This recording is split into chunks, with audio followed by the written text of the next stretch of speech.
কি একটু অবাক হচ্ছেন নাকি গরুর গোশের সাথে ফুলকপি দেখে? আসলে গরুর গোশের সাথে ফুলকপিটা আমি ইচ্ছে করে এই রান্না করছি, আর এই রান্নাটা খেতে কিন্তু অনেক মজাই লাগছে।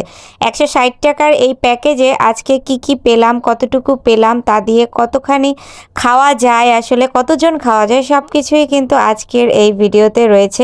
অবশ্যই ভিডিওটা ফুল দেখবেন না টেনে, তাহলেই সব কিছু বুঝতে পারবেন। কয়েকদিন ধরে ফেসবুকে শুধু দেখতেছি 160 টাকায় গরুর গোস্ত আর আলু। তো এইটা আমার মাথার মধ্যে আসতেছে না যে 160 টাকায় গরুর গোস্ত আসলে কি পাওয়া যায়। পাশে ছিল স্বপ্ন, ওখানে চলে যাই।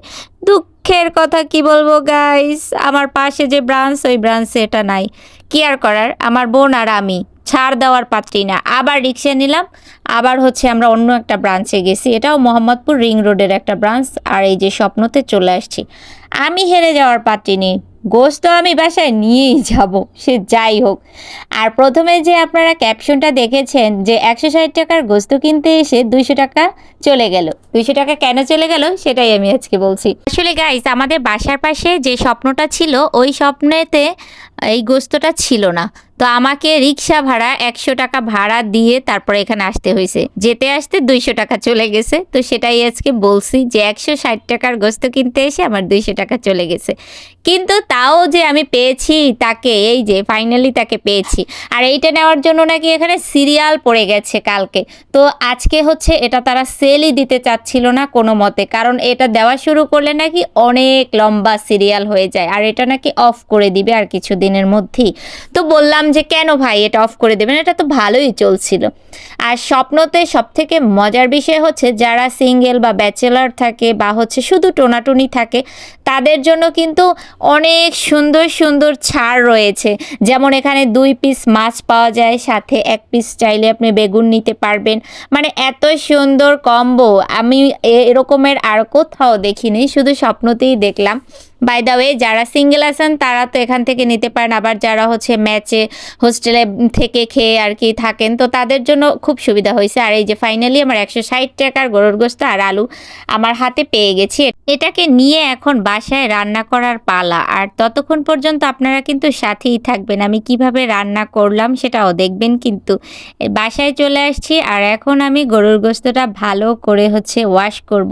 আগে পিসগুলা দেখাচ্ছি আপনাদেরকে, মোটামুটি ভালোই সাইজ। আসলে এখানে যতটুকু গরুর গোশ আছে, এতে করে যারা ম্যাচে থাকে বা হোস্টেলে থাকে বা বাসায় 2 জন, তাদের একবেলা সুন্দর মতো ভরপুর হয়ে যায়।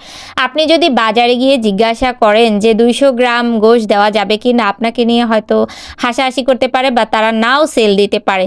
তো তাদের সুবিধার জন্য স্বপ্ন এটা ভালো একটা উদ্যোগ নিছে। আমি বলবো এটা অফ করে না দিতে পার্সোনালি, কারণ অফ করে দিলে অনেকেই হয়তো এটা আবার খেতে পারবে না।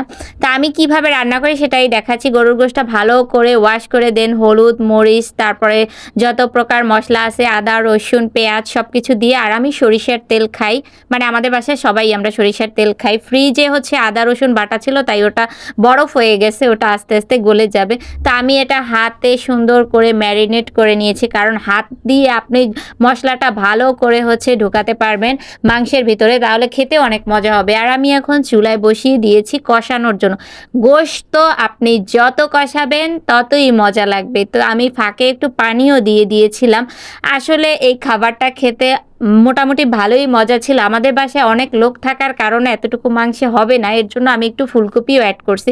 আমি আসলে চাইলে আমাদের ফ্রিজ থেকে আরও মাংস অ্যাড করতে পারতাম, বাট তাহলে তো আপনাদেরকে দেখানোটাই ঠকানো হয়ে যেত, কারণ এখানে ঠিক কতটুকু পরিমাণে হয়েছে এটাই আমি আপনাদেরকে জাস্ট দেখাবো।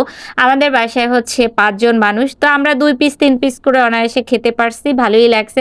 আর আমি একটু ঝালের পরিমাণটা বেশি দিয়ে ফেলছি, কারণ আমি একটু ঝাল লাভার। আমি এখন খেতে চলে আসছি, আর আপনাদের উদ্দেশ্যে বলবো আপনারাও এটা ট্রাই করে দেখতে পারেন।